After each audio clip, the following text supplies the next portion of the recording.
Good morning. My name is Theresa Venable, and I'm the librarian in the Langston Hughes Library located at the Children's Defense Fund, Alex Haley Farm in Clinton, Tennessee.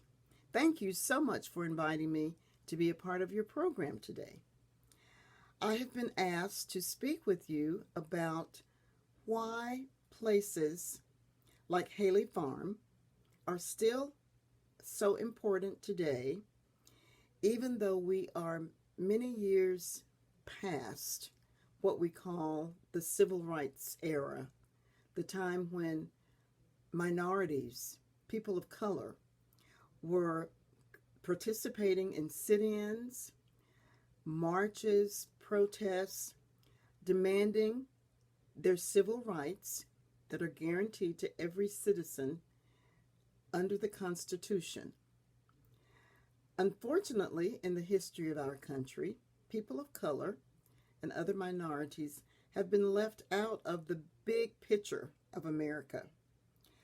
Discrimination, unequal educational opportunities, discrimination and unfair practices in housing, public accommodations like restaurants and hotels, parks, have been denied to some of our citizens.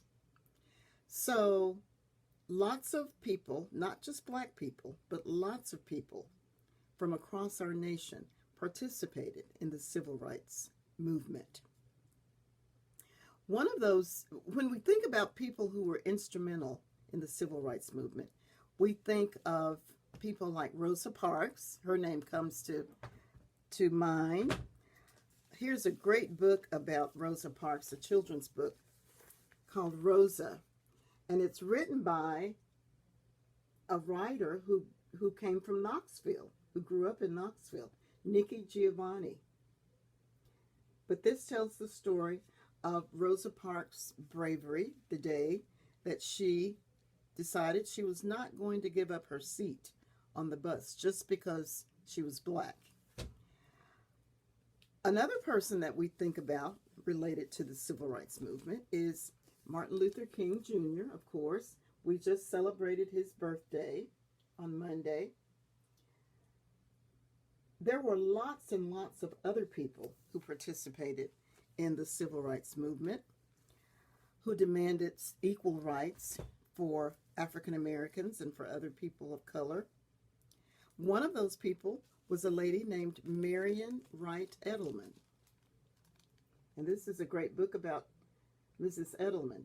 Mrs. Edelman had a vision. She had a dream. She worked with Dr. King in planning the March on Washington and the Poor People's Campaign. And she saw how important it was for people to be involved in the civil rights movement.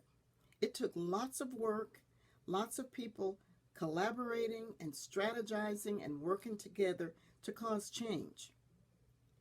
So she had a vision of developing a place where young people and seasoned, experienced civil rights workers and activists could come together to learn from each other, to establish policies and strategies that they could then take back to their communities to help their communities grow and thrive and be better places to live and work.